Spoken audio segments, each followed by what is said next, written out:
आकर के मुझे कहा कि मैं सारे किसान संगठनों की तरफ से आपसे बात करने के लिए आया हूं। मैं इनकी बात को भांप गया था। ये मुझे कहने लगे मैं जाकर के क्या कहूं। मैं कहे उनको कह देना जो तुम्हारी मंशा उसको पूरा कर दूंगा। मैंने इनसे पूछ लिया बताओ क्या मंशा है उनकी। कहने लगे वो आपका त्याग पत्र चाहते हैं। ये गवाह इस बात के।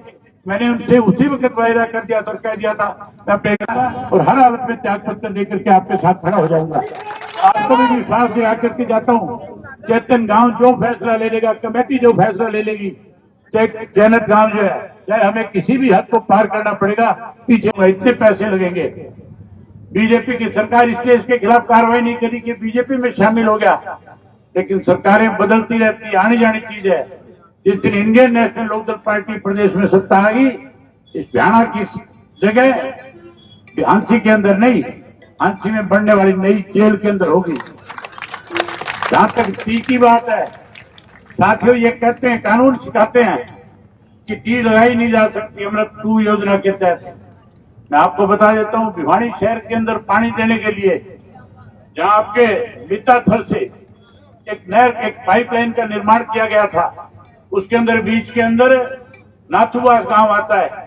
नाथुवास के गांव के लोगों ने जब कहा कि हम यहाँ से पाइपलाइन तब जाने देंगे जब हमें टी से पानी दिया जाएगा, इसी सरकार ने नाथुवास में टी लगा करके पानी देने का काम किया था।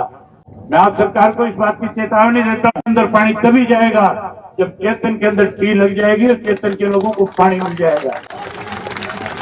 साथियों, ज्यादा कुछ ना कहते हुए एक बार फिर आपको ये विश्वास और भरोसा दिलाने के लिए आया हूं कि आपके साथ हैं, साथ रहेंगे, जो फैसला का काम करेंगे।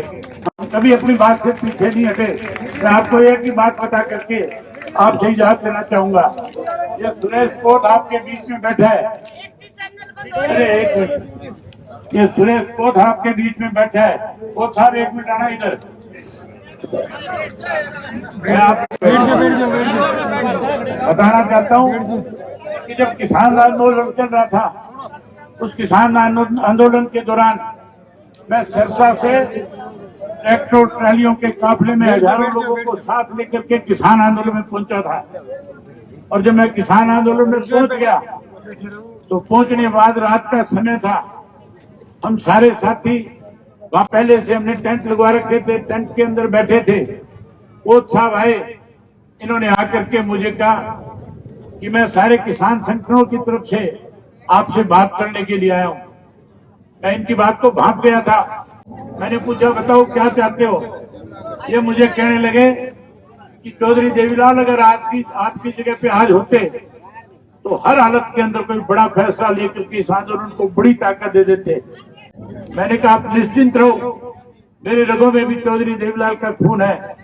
मैं भी कोई ऐसा फैसला करूंगा जिससे पूरे देश के अंदर एक मैसेज जाएगा कि किसान आंदोलन में अब बहुत सारे लोग अपने पद त्याग करके भी इनके साथ खड़े होकर के लड़ाई लड़ने का काम करेंगे। ये मुझे कहने लगे मैं जाकर के क्या कहूं। मैं कहे उनको कह देना जो तुम्हारी मंशा उसको पूरा कर दूंगा।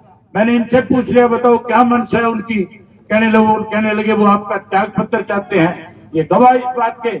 मैंने उनसे उसी वक्त वायदा कर दिया था और कह दिया था मैं अपने और हर हालत में त्याग पत्र देकर के आपके साथ खड़ा हो जाऊंगा। आज आपको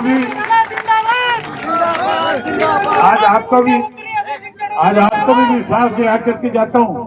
चेतन गांव जो फैसला ले लेगा, कमेटी जो फैसला ले लेगी, चाहे जैनत गांव जो है, चाहे हमें किसी भी हद को पार करना पड़ेगा, पीछे